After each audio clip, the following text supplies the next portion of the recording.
Kick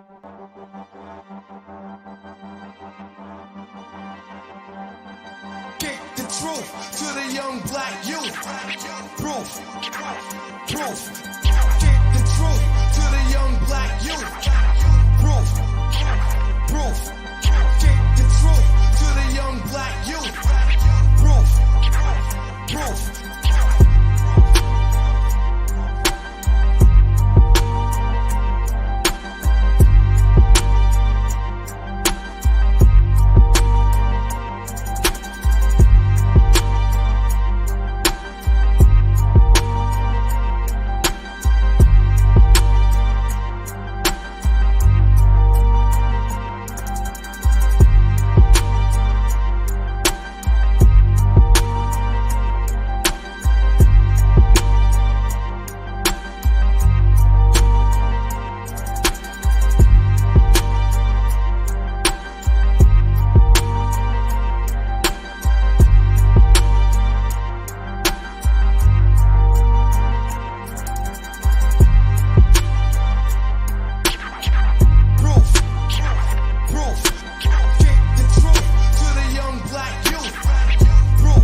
How's everybody?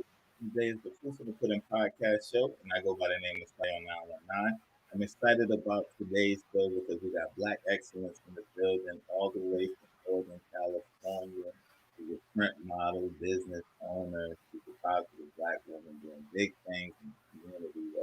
I'm excited to have her on the show today. We're about to take it to the West Coast right quick. We're going to Northern Cali, y'all. Akilah Love in the building. How you feeling today? I'm feeling good. I'm excited to have you up here, and I'm definitely appreciative to have you here. So Northern Cali, modeling and stuff like that. So for the people that may not be familiar, let's take it back to the beginning. Around what age did you know you wanted to model? I knew I wanted to be a model when I was little. When I was a little girl, like I used to tell my mom, I'm gonna be a model. And then I wanted to be an actor for a little bit, but then I went right back to modeling. I was like, no, I'm gonna be a model. So let's talk about that. In the early beginnings, you wasn't always, you didn't always think you wanted to be a model, but it's like you had another focus at the time, which is the medical field, correct? Correct. All right. Correct. So let's talk about what led you up that, how did that happen? And then let's lead up to how you became a model. When it came to the medical field, my mom, like I said, my mom always told us beauty without brains is nothing. Right. So, but I told I used to talk to my mom. I said, Mom, well, I really want to help people. That's what I want to do. Like, that's where I feel I need to be. And so my mom was like, okay. So she had me try out some stuff. We had to write down like what we wanted to do, things that help people in jobs. And so I started looking into the medical field on that aspect. I watched my mom take care of a lot of people. Right. And help a lot of people. So it kind of driven me to that point that I was like, maybe I should be in the medical field. Like I like hanging out with people. I like helping people. I like, and I like learning. That's my thing. I like learning. In the medical field, you always learn. You never stop. You learn about the body. You learn about the mental health. It's never ending. And you could go in so many different directions with it. So you always stay employed with it. So for me, it's like that was my way of helping people. That's how I'm going to give back to my community. Wow. That's what I want to do. You're definitely doing the big thing with that right there. It's powerful and needed right there. But I'm pretty sure it's pretty hard. It's like to get in the medical field. It's not easy. So it's like you got to put the work in. So what was that experience like for you?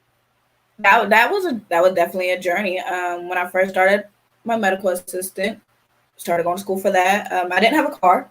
And so I would wake up at like 4:00 every morning to get ready by 5, and I'd walk an hour to my bus stop and then take my bus stop to Sacramento, which is another 30 to 45 minutes out from where I live. And I would have to go to school from there, and then I'd get out like around like 2, walk to that bus stop, walk back to get to the bus stop, to get to that bus stop, and then walk back home. So it was definitely a journey when it came to that. And then at that time, I was also living on my own, but I was in a relationship, and in that relationship was not the best of relationships. So like it was like mentally, I was already battling stuff on top of trying to find my way at the same time, and that was definitely a challenge. That's the thing. Determination is what I hear. You say you walked the hour to the bus stop and the hour back from the bus stop every day. How long was the school? How long was the class for? I went to school. I want to say it was a 8-month program. 8-month program. So for Yeah. 8 months. Wow. Determination. You was determined, like, I'm going to change, and you stuck to it, and you did it. So congratulations on that. So for the people that may not understand, let's break down Northern Cali right quick. Because like I understand that, it does rain there. They say it doesn't rain in Southern California, but in Northern California, y'all get a little rain. Oh yeah, it rains. No, it definitely rains. Like once the winter time hits, it rains. It rains and pours. Like I said, maybe every 7 years we get a little bit of snow, but not a lot. Like just enough to maybe make a little snowball. Maybe. Yeah, that's all you get. Okay, so let's talk about the beaches and let's talk about the malls, because it's like, is Northern Cali and Southern California, they're different, right? Definitely, it's a big difference. Actually, it's very big because Southern Cali, you got the cities, and in Northern Cali, it's rural. We're all rural out here. So if you was to come to like my town versus like LA, you'd be like, what the hell did I just walk into?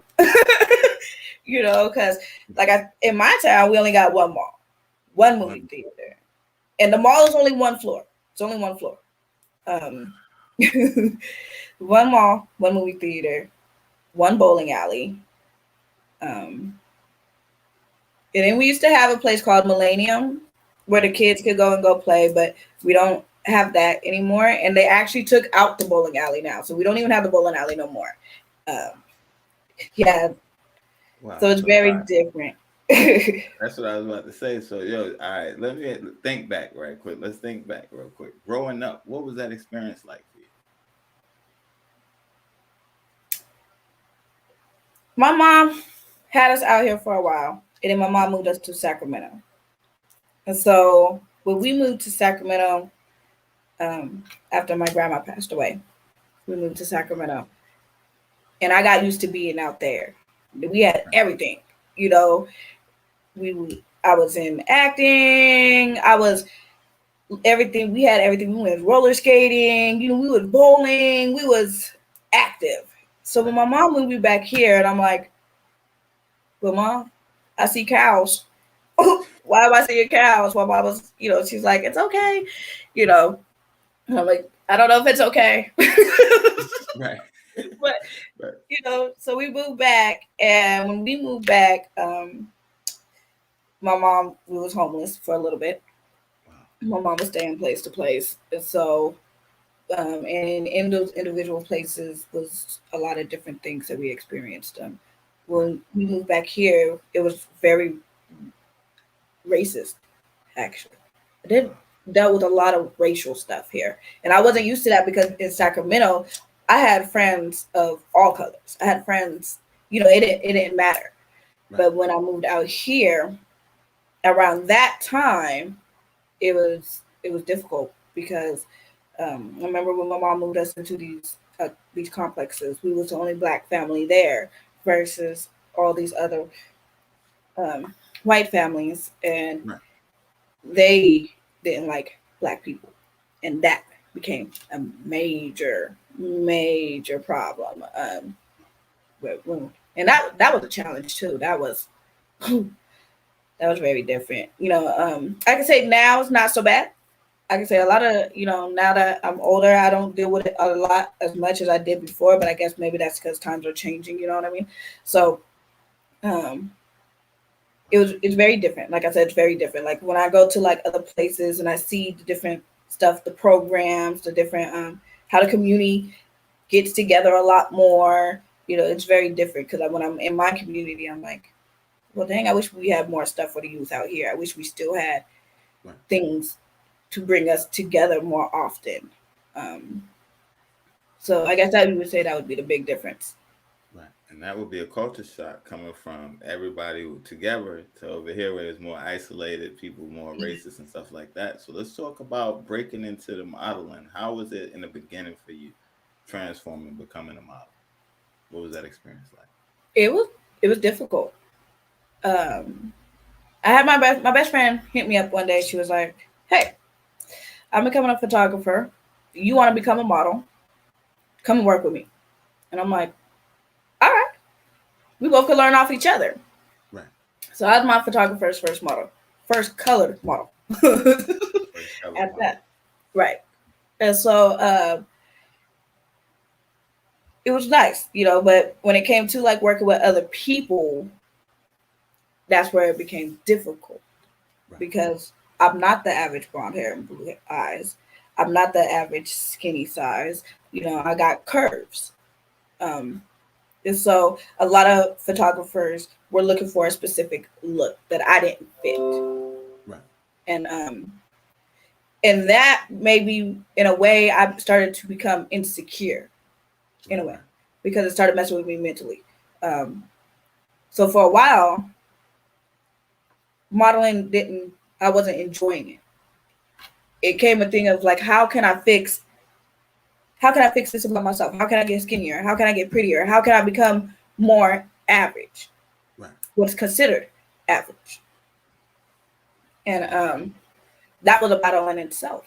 You know, I had to reprogram my own way of thinking. I had to redo everything. And that's when I started once I was able to break that barrier of being insecure and wanting to be average and wanting that and actually owning to who I am, like, okay, yeah, I am curvy. I got curly hair.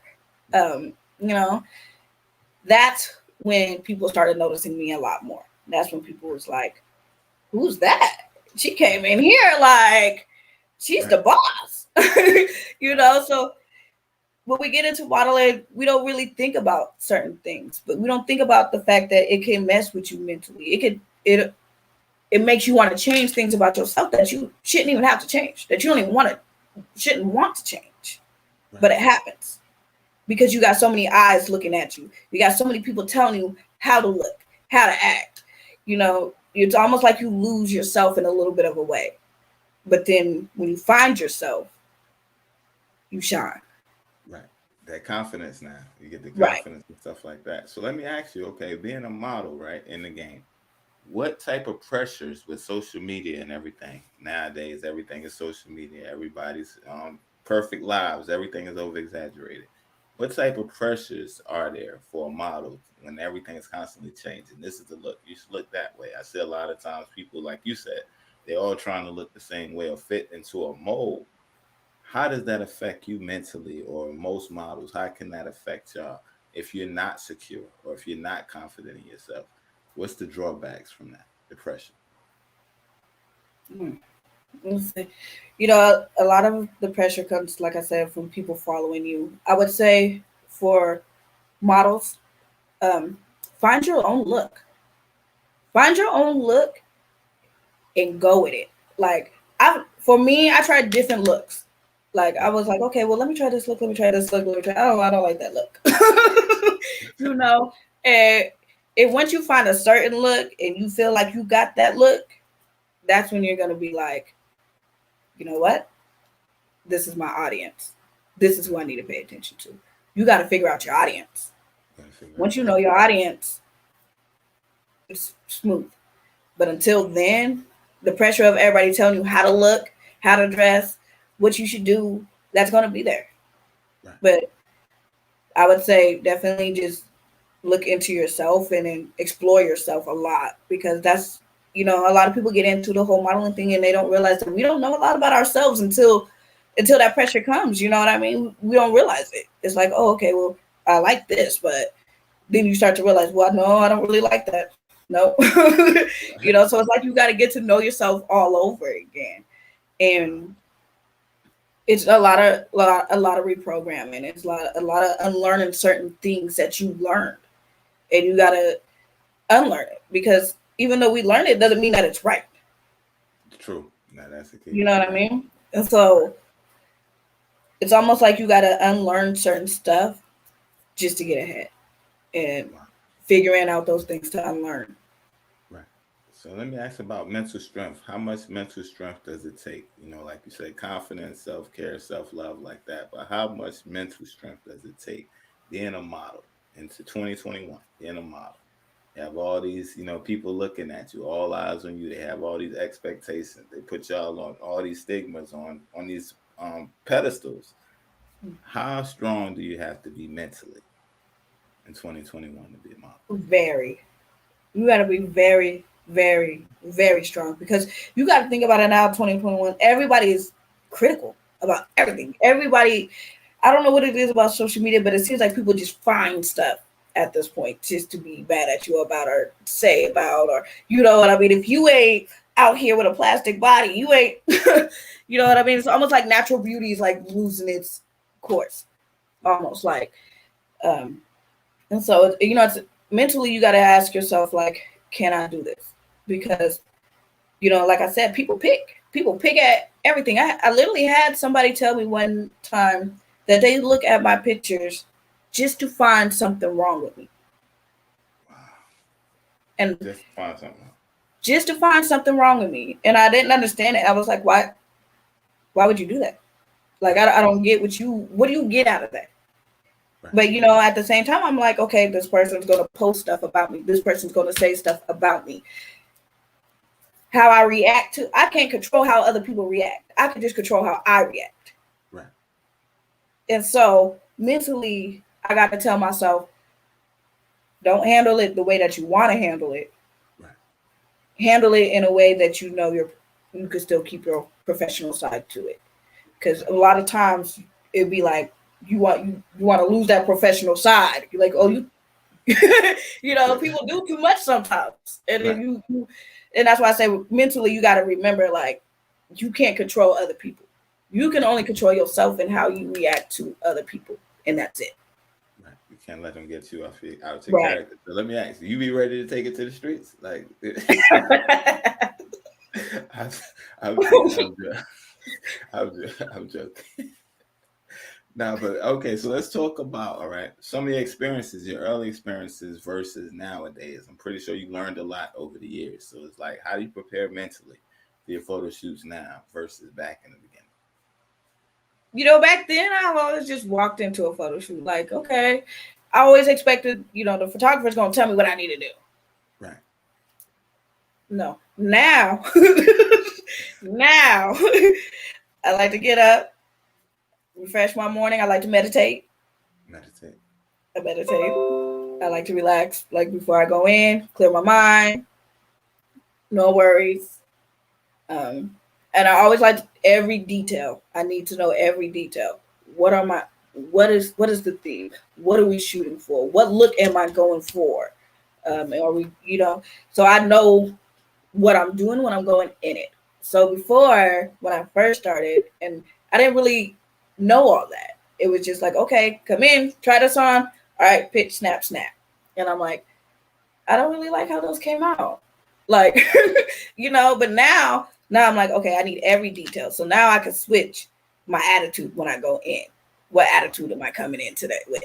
Am I coming in with the soft, caring attitude, or am I coming in with the, fierce attitude? Or so for me preparing, I just listen to Erykah Badu, because I love Erykah Badu.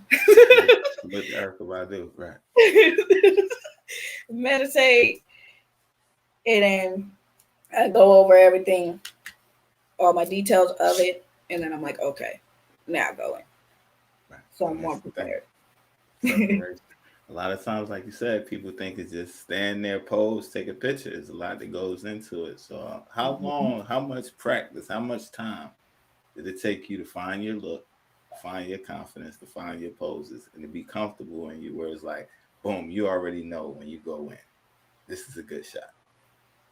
How long did it take you to get there? It took me a couple years. It took a couple years.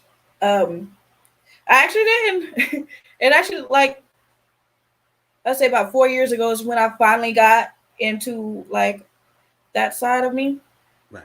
Um, and it actually took me having my daughter. Like, my first published photo I ever got was me pregnant. It was a pregnancy photo shoot. And Congratulations. thank you. And I really liked how like that one had came out. And then I started talking. I was like, you know what? I want to make sure that, like when my daughter looks back and she Googles me or anything like that, that it's not anything negative, when she sees me. And so I had to think like, okay, I don't want to do these kind of photos anymore. I don't want to do certain kind of photos anymore. And then I just switched over. So I always loved fashion. Fashion has always been my thing. I can't do runway because I'm too short, but I can do print. So it's like I said, it's one of those things where you just gotta mentally be like, okay, if I can't do this, but I can do this, right. This is my target audience. This is who I need to go to. Right. It's just trying to. It's almost like putting a puzzle together. I definitely understand that, and that's the thing right there. You said a powerful thing because a lot of times in the beginning, right, it's like I notice a lot of models, right, more bikinis, more skin showing in the beginning. Mm-hmm. It's like, the more mature you get or seasoned in the modeling industry, now it's like I can be sexy fully clothed.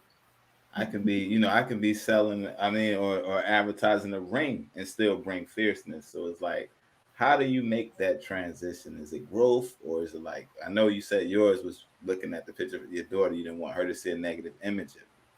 But for most people, like, how do they make that curve? Is this something that people misconception, like, okay, sexy is more revealing? Like, how does that work? Yeah, I think I do. I think people do think that way. Less clothes equals sexy, and I think that the entertainment business kind of portrays that more so in that direction. You see a lot of that everywhere. You don't really see too many models when they're in fully clothed. When you look at magazines, most people look at magazines as models in bikinis and things like that. But it's really a mental thing, a growth thing of what you want to be seen as. You start looking back like and thinking like, do I want people to see this side of me, or do I want, like, for me, I like people to see a more professional side look. Right. And I always believe that you can still look beautiful and classy and sexy at the same time. Right. Definitely. And so that was always the image that I portrayed, and I still portray that image now. But I wanted to say when I first started, I was like, oh, okay, do the bikini shots, do the lingerie shots, But over time, you just grow. Eventually, you get to a stage where you're like, I want somebody to see something different. Because you got to remember that when you come with the bikini shots and shots like that, photographer, you attract a certain crowd. Right. And that crowd kind of, you end up going through a lot. You know what I mean? Versus now, they see me and I'm fully clothed and I'm fully dressed. Now these people are taking me in a more professional look instead of more of a sexy look. So it's almost like, do you want to be sexy or you want to be professional sexy versus type of thing. You just dropped the jewel on them right there. It's like, yo, you present yourself a certain way. These people see you. They have these misconceptions. They think, okay, I'm gonna try it. You in a lingerie. Let's play some music. Next thing you know, situations arise. Where on the other hand, is like you present yourself. Yo, I'm about my business. I'm sexy clothed and stuff like that. So it's a mindset, and it's like it's a different way people look at you, and it's a different respect level that comes with it. Not saying that the woman in the bikinis doesn't respect herself. Not saying the woman in the lingerie doesn't respect herself, but people perceive it as I'm gonna try her a different way. So it's like a different, almost like clientele. It's like so now you start doing the more high fashion, the more professional looking photo shoots. You get different type of photographers. You get a different expectation. And again, that's a beautiful thing because when we think about the model industry as a whole, a lot of times it's sex, and a lot of times women, they get disrespected. They're looked at like props almost. You look good, you stand next to him. You twerk a little bit, you do this. Whereas like they're not even a person almost. It's almost like you're an accessory in the back. And a lot of times women, they get lost in the sauce. They lose their self in industry and stuff like that. So let's talk about some of the dangers of the modeling industry. I always tell this when I meet new models, when new models come to me and they ask me, I say, always travel with somebody. Always take somebody with you to a shoot. If you do not know this photographer personally yourself, always meet up where people can see you and never go alone. And I learned that, and I learned that through my own experience. There was times where I thought, you know, and to remind people, just because you have a camera does not make you a photographer. Right. And a lot of these Facebook groups and things like that, people will portray themselves as photographers. They will have websites and all this stuff, and you will look at it like, oh, he's professional. And then when you meet the person in person, it's like, no, he's not. He's not professional at all. He's actually a creep. You know. Right. So it does become very dangerous. I remember one time I went to meet up with a photographer, and you know, I looked at all his stuff, and I was like, okay, oh, he's professional. And so I went to his studio, and I realized when I went to the studio, there was pictures of me everywhere, just pictures of me everywhere, and I was just like, you know, I'd never met this person in person, so I'm like, why are all these pictures here? Like, and then I would notice. So when he came out, I was already feeling uneasy because I'm like, this is weird, you know? And I was by myself. So when it came to him wanting to do the photos, of course, he was like, oh, okay, I want to do a nude photo shoot. And that wasn't what we had agreed on in the beginning. And I'm like, no, I didn't feel comfortable with that. And it became a problem at that moment. And that was a moment where I realized, this is a moment I shouldn't have came by myself. Right. This isn't a moment that I should be by myself at all. Right. And after that is when I started. I was like, I don't want to go to any photo shoots by myself anymore because it triggered something in my childhood. Right. And it mentally messed me up for a while there because I didn't trust photographers for a long time after that. Right. And so, like I said, it can be very dangerous. Make sure that when you do a photo shoot and you don't know the photographer, please bring somebody with you. Please, please, please. And always remember to check them out. Ask other models. Because 9 times out of 10, if you're like in a modeling group and you work with somebody, 9 times out of 10, that photographer has models, the pictures of his models and stuff on his page and their names. You can easily search them up on Facebook and be like, hey, I seen you worked with such and such. How was your experience? Right. And in that way, you know, if now they're going to tell you what their experience is. Was it good or was it bad? Right. And from there, you make your decision if you want to go work with that person, you know. And that's definitely real right there. Protecting yourself, doing a little research, not showing up by yourself. Hey, let me check them out right quick. Let me run a credit check. So to say. Let's see what his character's about. I see that you shot with him. How was he? Was he a creep?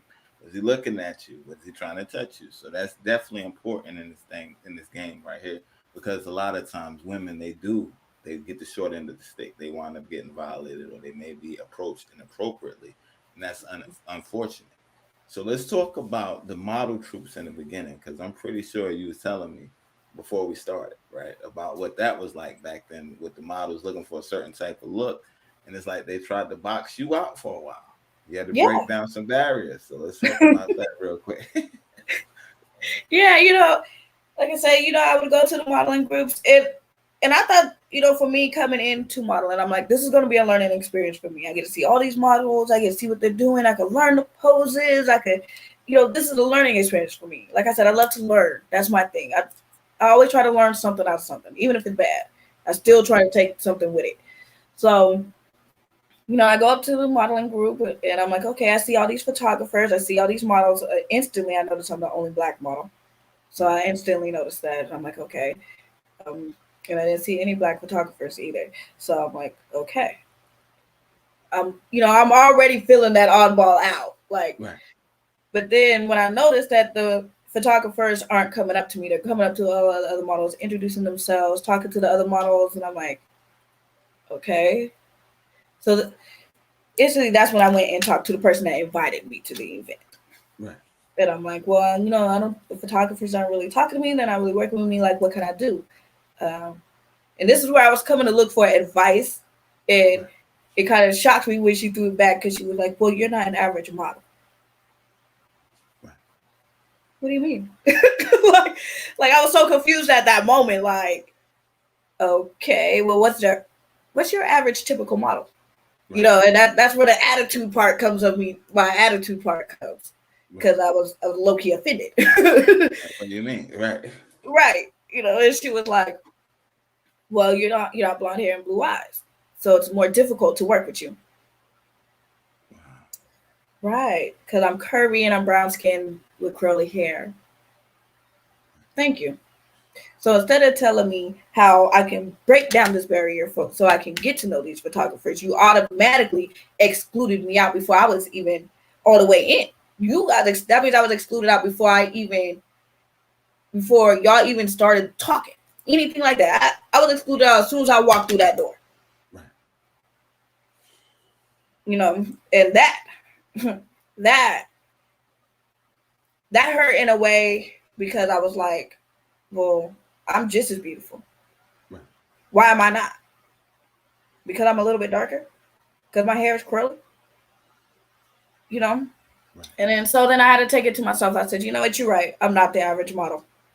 I don't want to be the average model. I want to be better. Right. And I'm going to be better.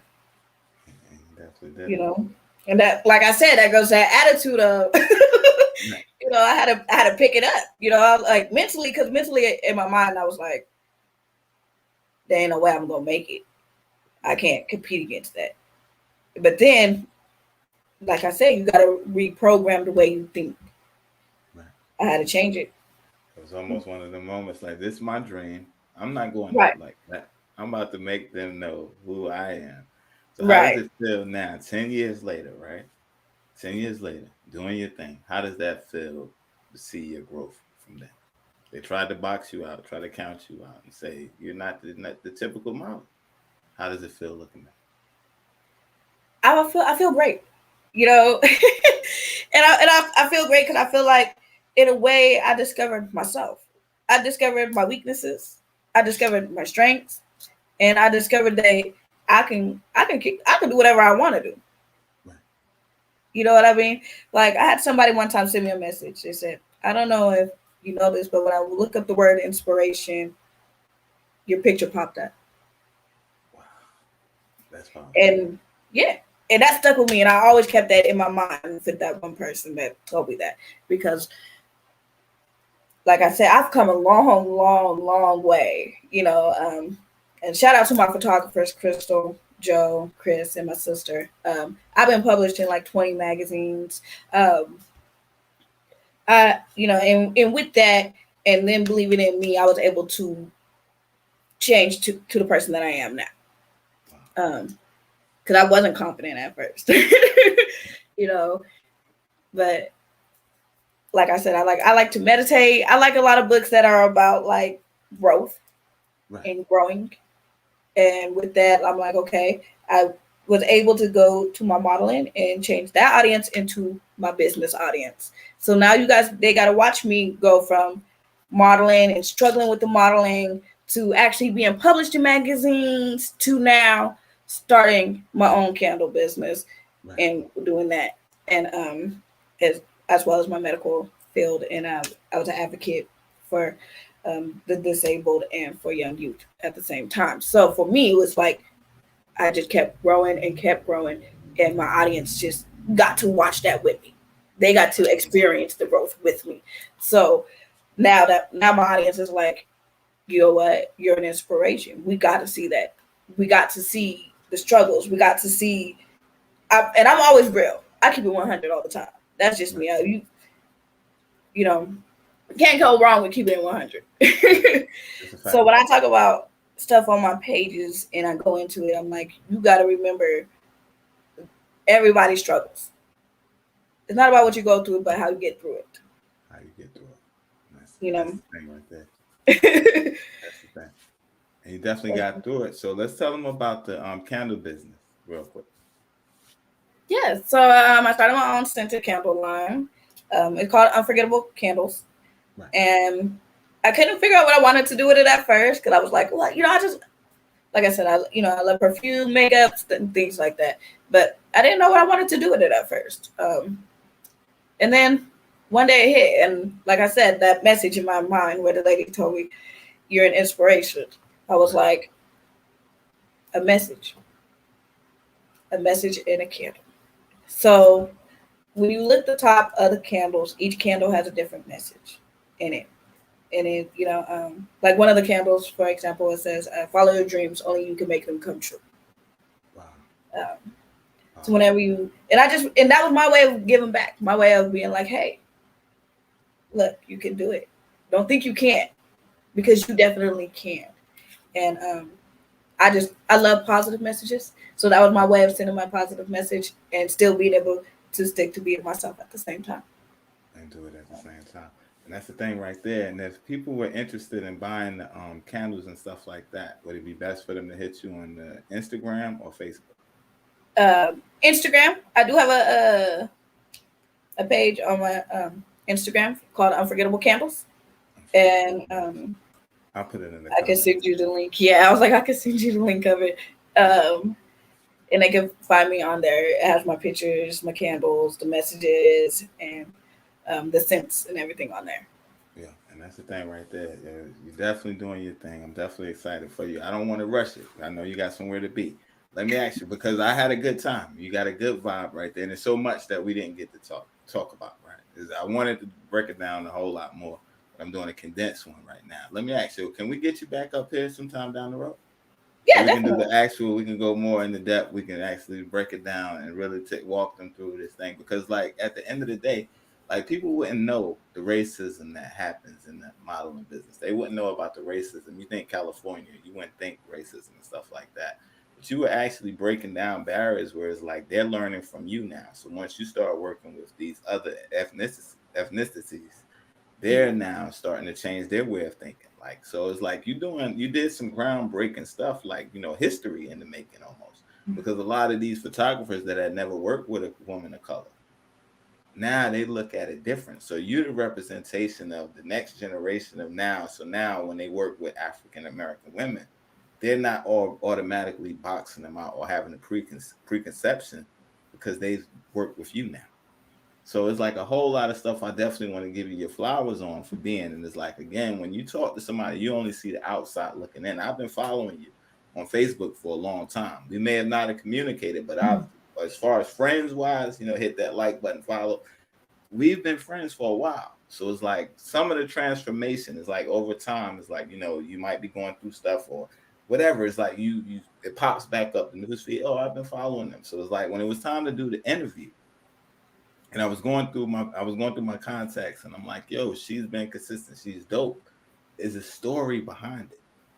Because, like, I know it's a story. I didn't know exactly what the story was, but I'm like, I know it's a story because, like, you can see it in your face. You have one of those faces where it's like, I'm not about to when people hit a roadblock and they give up. You don't give off that vibe. Like, yo, like, I'm about to knock the roadblock down. I'm about to get beyond that. And I'm pretty sure a lot of things through life experiences gave you that confidence. A lot of things through life gave you that determination. And a lot of that stuff I want to get into on the next one.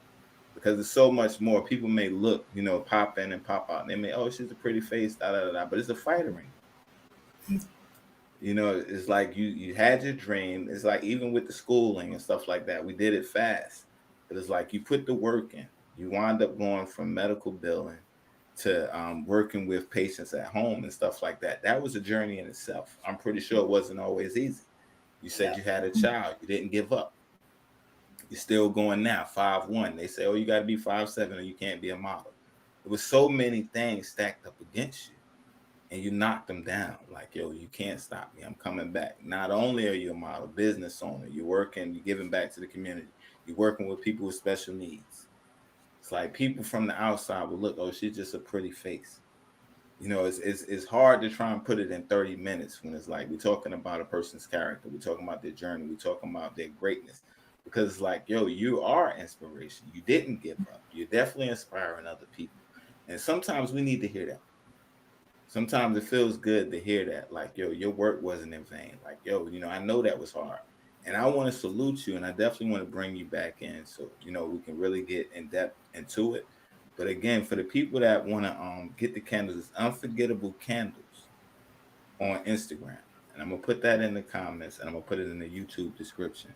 And I'm gonna share it because I didn't get a chance to tag you in the beginning. But anything that I can do on my end to help support or promote or get the word out for you, I'm definitely here to do that. And I definitely want to salute you. I thank you for coming in. Thank you for your patience because I had a little things going on with the kids earlier. So, you know, this is my bag on the time crunch. But I definitely want to bring you back, and I definitely appreciate you, and I thank you for sharing your story, and I thank you for your patience and everything that you're doing, your contributions to the game and even the community, because it takes a lot. It takes a lot of patience. It takes a big heart to help people in special needs in the medical field, and not only to be in the medical field, to say I can tear that camera up, I can stand up here and still bring the heat and do it with class. You said a powerful thing that stood out. When my daughter Googles me, I want her to be proud of me. And you're doing that. To even have a child and bounce back and still be able to model. Some women, they have a baby, they get insecure. I can't do it. You know, I got stretch marks. I got this, that, and the third. You're doing it. You're making it happen. So it's like, no matter what life tried to throw at you, you didn't stop. And I know this is only the beginning. I know it's only going to get bigger from here. You're going to keep excelling. And the only thing that can stop you is you. And as long as you remember why you're doing it and what's important, you stick to your morals. Like, I'm not going to degrade myself. You're going to bring other women. You're going to inspire other generations to say, I don't have to lay on my back. I don't have to take my clothes off. I am more than just a picture. So I definitely appreciate you, the affirmations that you're giving to people, even with the candles. I want to give that same energy back to you because I admire what you're doing. I know in a sense, I don't know your whole story, but I know that it didn't come easy. I know you had to fight, and you still having to fight to stay there and maintain it. So I salute you, and I know it's not easy. Anytime I see somebody that looks like my mother, my daughter, doing amazing things, I tip my hat to you as a Black man. I definitely give you all the honor and all the flowers right here because you deserve it. So Akilah, definitely let's get it together. Let's get a date so that we can set it up and get you back up here. I don't want to throw your day off. If you got any shout outs, anything like that, you can do that now. We want to thank everybody for tuning in, whether you watch the live or you watch the playback. We definitely appreciate y'all. Thank you to everybody that has been watching again. We will be connecting again. I will definitely be back. Definitely be back. And thank you because everything that you said I actually needed that. Little did you know. So I'm glad that I actually did this. Shout out to all my photographers. Like I said, a lot of y'all I worked with, and you guys gave me that chance. And look where I am now. So thank you for giving me that chance. Crystal, Joe, my sister Apple, my friends for believing in me, and my family for always supporting me and everything that I've been doing. So thank you to everybody. Love it. And that's the thing, and the unconditional Black love, I want to send much love to you, success and open doors, and I thank you again. I look forward to having you back up here. This is Akilah Love. Be sure to follow her on Instagram. Here's the link, and I'll put the Facebook links and all her other links in the description and in the comments. Again, we want to thank y'all. Everybody have a blessed week. Everybody be safe on this Saturday going into the weekend. We thank y'all again. This is the Proof in the Pudding podcast. And we love y'all. Be safe. And everybody, we'll see y'all next time. Thanks.